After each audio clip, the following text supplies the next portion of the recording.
ये कहानी है 25वीं सदी की और हम जी रहे हैं 21वीं सदी में। और यहाँ पर दिखाया गया है कि सारे ग्लेशियर पिघल चुके हैं और अब पूरी धरती पर पानी ही पानी है। समुद्र का लेवल 50,000 फीट बढ़ चुका है और जो लोग बचे हुए हैं वो लोग समुद्र में तैरती हुई बस्तियों में रहते हैं और उन्होंने अपने आप को इस वातावरण में ढाल लिया है। लेकिन एक मैथोलॉजिकल थ्योरी है जिसके मुताबिक समुद्र के अंत में एक आइलैंड है और वो जगह है जमीन, और ये सब वहाँ पर जाना चाहते हैं। जिसके बाद हमें एक आदमी को दिखाया जाता है जिसका नाम दस्तान होता है और इसके पास एक बोट है और ये वहीं एक डिब्बे में पेशाब करता है और फिर उसे एक मशीन में डाल देता है और वो साफ हो जाता है और उसके बाद ये उसे पी लेता है क्योंकि समुद्र का पानी पिया नहीं जा सकता और इस वक्त पानी की कीमत बहुत ही ज्यादा है। दस्तान को एक बोट मिलती है और उस बोट का मालिक उससे कहता है कि जब दो बंजारे मिलते हैं तो उन्हें अपने सामान की अदला बदली करनी होती है। वो कहता है मुझे नहीं चाहिए तेरा सामान, तू अपना काम कर। और तभी यहाँ पर लुटेरे आ जाते हैं जिनका काम बस लोगों को मारना होता है। जैसे ही वो आदमी लुटेरों को देखता है तो वो दस्तान को वो फल दिखाता है जो उसने अभी अभी उसकी बोट से चुराए थे और वो कहता है कि तुम मरोगे, तुम यहाँ से कभी नहीं निकल पाओगे। क्योंकि दस्तान की बोट खराब थी, लेकिन दस्तान की बोट काफी एडवांस होती है और वो कुछ बटन्स को दबाता है और ये देखकर जो उसके फल चुराकर भागा था वो दस्तान की बोट के पर्दे फाड़ देता है, जिस वजह से दस्तान की बोट स्लो हो जाती है। लेकिन वो लुटेरे उसकी बोट को देख लेते हैं और उसे मार देते हैं। दस्तान उन्हें नहीं दिखता, इसलिए वो बच जाता है। दस्तान जल्दी बस्ती तक पहुंच जाता है और उन्हें मिट्टी दिखाता है। मिट्टी देखकर वो लोग चौंक जाते हैं क्योंकि जिस तरह आज के युग में हीरे जवाहरात कीमती हैं, उसी तरह उस टाइम में मिट्टी की कीमत बहुत ज्यादा थी। और दस्तान इसी के सहारे जलबस्ती में एंटर हो जाता है और जब वो दस्तान की मिट्टी को तोलते हैं तो 3 किलो 500 ग्राम होती है। इसके बाद दस्तान को 62 सोने के सिक्के देना चाहते हैं। दस्तान कहता है कि मुझे 62 नहीं बल्कि इसके दुगने चाहिए और वो दुगने सिक्के देने को भी तैयार हो जाते हैं। इस दौर की मिट्टी इसीलिए भी कीमती है क्योंकि ये लोग मिट्टी पर कुछ उगाकर अपने लिए कुछ खाने पीने की चीजों का इस्तेमाल कर सकते हैं।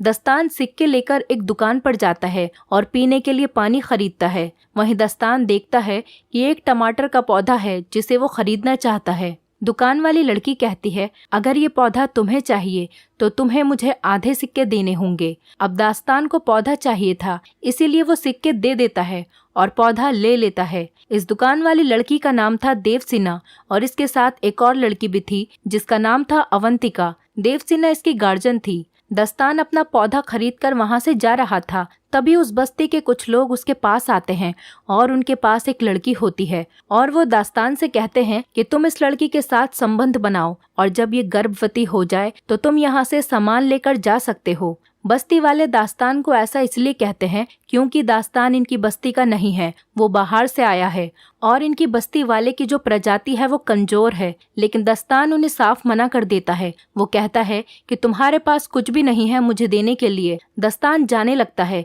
लेकिन तभी उन लोगों को शक होता है कि ये एक लुटेरा है, इसीलिए वो उसे पकड़ लेते हैं और वो देखते हैं कि उसके कान के पीछे गिल्स हैं और गिल्स देखने के बाद एक आदमी चिल्लाता है कि ये एक म्यूटेंट है और वो उसे कैद कर लेते हैं और पानी में डुबोना शुरू करते ताकि उसके मरने के बाद उसके शरीर को गलाकर एक खाद बनाई जा सके।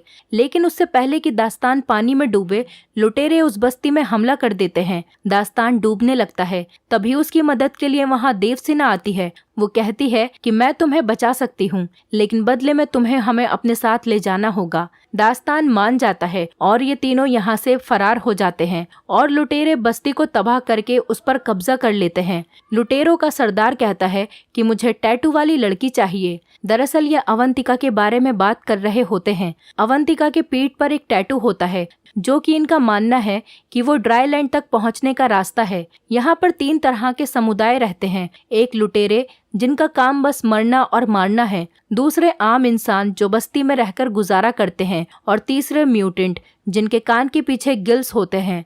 वो लोग पानी के अंदर भी सांस ले सकते हैं और दास्तान भी एक म्यूटेंट है। दास्तान देवसेना से कहता है कि हमें अवंतिका को मारना होगा क्योंकि हमारे पास इतना पानी नहीं है कि हम तीनों जिंदा रह सकें। दरअसल यहाँ पर पानी की कीमत बहुत ज्यादा होती है क्योंकि समुद्र का पानी ये लोग पी नहीं सकते और पानी का कोई और सोर्स भी नहीं होता है। देवसेना ऐसा करने से मना कर देती है। वो कहती है ये सिर्फ बच्ची है, दास्तान कहता है कि बिना पानी के तुम दोनों मर जाओगी, इससे अच्छा है एक पहले ही मर जाए। लेकिन देवसेना दास्तान को मना लेती है। दास्तान अवंतिका को नहीं मारता। वहीं दूसरी तरफ उन लुटेरों के सरदार छूमो को देखते हैं। वो कहता है उसे किसी भी कीमत पर वो टैटू वाली लड़की चाहिए और वो इसीलिए अपने आदमियों को प्लेन से दास्तान के पीछे भेजता है।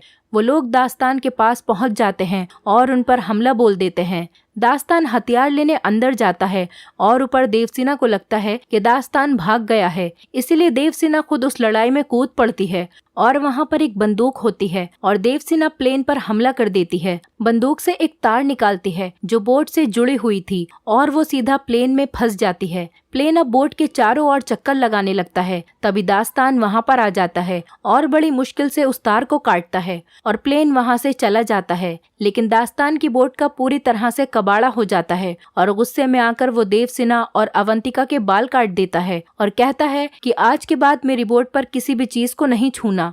इसके बाद वो अपना सफर जारी करते हैं, जहाँ पर इन्हें एक बोट दिखाई देती है। उस पर एक आदमी होता है। देवसेना कहती है कि हमें उससे बात करनी चाहिए, क्या पता उसके पास कुछ खाने के लिए हो। हालांकि दास्तान ऐसा नहीं करना चाहता, लेकिन वो देवसेना के कहने पर उससे बात करता है। उसके पास एक बेशकीमती चीज होती है और वो होता है कागज, क्योंकि पूरी दुनिया जलाशय है और कागज बनाना नामुमकिन है। और वो आदमी दास्तान से कहता है कि मैं तुम्हें कागज दूंगा, मगर बदले में तुम्हें मुझे देवसेना सौंपनी पड़ेगी। दास्तान मान जाता है और कहता है कि आधे घंटे के लिए देवसेना तुम्हारी हुई। वो आदमी देवसेना को तहखाने में लेकर जाता है और उसकी इज्जत लूटने की कोशिश करता है, लेकिन दास्तान आ जाता है और कहता है कि हमारी डील कैंसिल हुई। वो आदमी चाकू निकाल लेता है और दास्तान पर हमला करने की कोशिश करता है, लेकिन उसकी ये कोशिश नाकाम रहती है क्योंकि दास्तान उसे मार देता है। अब दास्तान जानता है ये दोनों भूखी हैं, इसीलिए वो समुंदर में जाकर एक बहुत बड़ी मछली को मारता है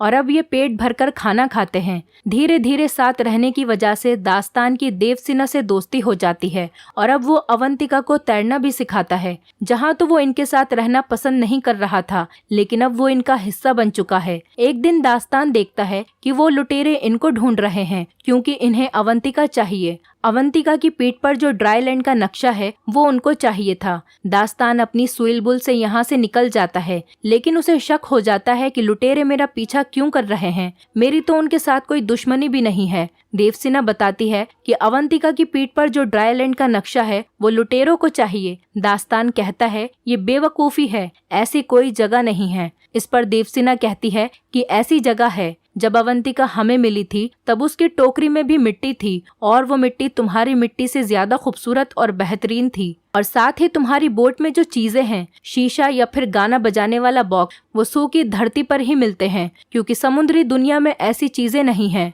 दास्तान कहता है कि आओ मैं दिखाता हूँ तुम्हें सूखी धरती। दास्तान देवसेना को एक बॉक्स में बंद करके पानी में समुद्र के तल पर ले जाता है, जहाँ पर बड़ी बड़ी बिल्डिंग्स थीं जो कि वीरान पड़ी थीं। किसी जमाने में यहाँ पर लोग रहते थे। वो देवसेना को ये सब इसलिए दिखाता है कि उसके मन में जो झूठी उम्मीदें हैं वो खत्म हो जाएं। और जब ये ऊपर जाते हैं तो देखते हैं कि लुटेरों ने इनकी नाव पर पूरी तरह से कब्जा कर लिया है। लुटेरे इनसे पूछते हैं कि अवंतिका कहाँ है। दरअसल अवंतिका लुटेरों को देखकर पहले ही नाव में छुप गई थी। देवसेना अवंतिका को देख लेती है, मगर वो छुपी रहती है क्योंकि लुटेरों पर भरोसा नहीं किया जा सकता। छूमो कहता है कि अगर ये नहीं बता रही है तो इन दोनों को जान से मार दो। और इससे पहले कि ये इन दोनों को मारते, अवंतिका बाहर आ जाती है और वो अवंतिका को कब्जे में ले लेते हैं। छूमो दास्तान और देवसेना को मारने का आदेश देता है, लेकिन इससे पहले कि वो लोग इन्हें मारते, दास्तान देवसेना को लेकर पानी में डूब जाता है। लेकिन देवसेना पानी में सांस नहीं ले सकती थी क्योंकि वो दास्तान की तरह म्यूटेंट नहीं है, वो एक साधारण इंसान है। इसीलिए दास्तान देवसेना को अपने मुंह से खुद सांस देता है और ये काफी देर तक पानी में ही रहते हैं। और जब ये ऊपर आते हैं तो ये देखते हैं कि लुटेरों ने दास्तान की नाव को पूरी तरह से तबाह कर दिया है। देवसेना दास्तान की अच्छाई और इंसानियत को देखकर उससे प्यार करने लगती है और ये काफी करीब आ जाते हैं। दास्तान को अपनी नाव पर वो कागज मिलता है जो उसे उस आदमी ने दिया था। कागज पर आइलैंड का चित्र था जिस पर बहुत सारे पेड़ थे और अवंतिका ने भी वैसा ही चित्र बनाया था। दास्तान समझ जाता है कि अवंतिका की पीठ पर जो नक्शा है वो सूखी धरती का ही है, क्योंकि अवंतिका केवल वही चित्र बनाती है जो उसने देखा है। लेकिन इनका यहाँ से निकलना नामुमकिन था क्योंकि इनकी नाव खराब थी। थोड़ी देर बाद यहाँ पर एक आदमी आता है जिसके पास उड़ने वाला बलून था और वो देवसेना की बस्ती का ही था जहाँ वो लुटेरे गए थे, इसीलिए वो वहां से भागकर आ गया था। वो देवसेना से कहता है कि अच्छा हुआ तुमने बोट को जला दिया, नहीं तो मैं तुम्हें कभी नहीं ढूंढ पाता,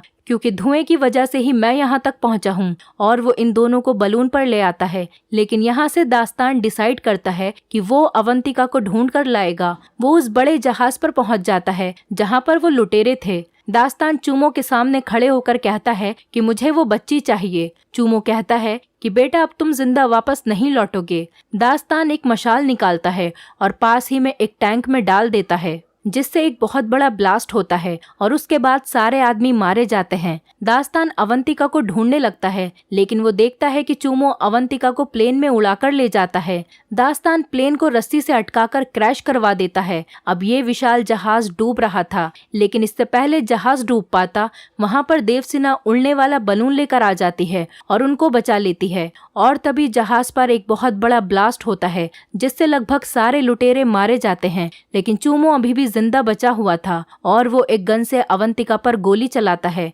अब अवंतिका को वो गोली नहीं लगती, वो गोली साइड में से निकल जाती है जिसकी वजह से वो पानी में गिर जाती है और लुटेरे उसकी तरफ बढ़ने लगते हैं। दास्तान ऊपर से जंप करता है और अवंतिका को पकड़कर ऊपर ले जाता है और ये तीनों लुटेरे जो अवंतिका को पकड़ने के लिए आ रहे थे ये आपस में टकरा जाते हैं और एक बहुत बड़ा ब्लास्ट होता है और इस ब्लास्ट में चूमो समेत सारे लुटेरे मारे जाते हैं और इस तरह से दास्तान अवंतिका की जान बचा लेता है। इनके साथ जो आदमी होता है उसे नक्शा पढ़ना आता है और वो ड्राईलैंड का पता लगा लेता है और फाइनली ये पहुंच जाते हैं सूखी धरती पर जहाँ पर एक झोपड़ी होती है जिसके अंदर दो कंकाल पड़े थे जो कि अवंतिका के माँ बाप के थे और उनके पास टैटू बनाने वाला सामान भी मौजूद था, क्योंकि उनको पता था कि वो मर रहे हैं। इसीलिए उन्होंने अवंतिका की पीठ पर टैटू बनाकर टोकरी में डाल दिया था और उस टोकरी में यहाँ की सूखी मिट्टी भी डाल दी थी ताकि जब अवंतिका किसी को मिले तो उन्हें ये भी पता चल जाए कि कहाँ पर है ड्राईलैंड। और ऐसा उन्होंने इसीलिए किया क्योंकि अवंतिका उस समय काफी छोटी थी, अगर वो वहाँ पर रहती तो बच नहीं पाती। और अवंतिका के माँ बाप ने जैसा सोचा था आज फाइनली वैसा ही हुआ। इसके बाद हम देखते हैं कि दास्तान को यहाँ पर बिल्कुल भी अच्छा नहीं लग रहा, क्योंकि वो इंसान नहीं गिल्स है, इसलिए वो समुंदर में वापस जाना चाहता है। हालांकि देवसेना और अवंतिका नहीं चाहती कि वो वापस जाए, लेकिन उसे जाना पड़ता है क्योंकि उसकी असली दुनिया समुंदर है। और इसी मोमेंट पर ये मूवी खत्म हो जाती है। दोस्तों, अगर आप हमारे चैनल पर नए हैं तो चैनल को सब्सक्राइब करें, वीडियो अच्छी लगी हो तो वीडियो को लाइक करें और हाँ, नोटिफिकेशन बेल को जरूर दबाएं ताकि अगली अपडेट सबसे पहले आपको मिले।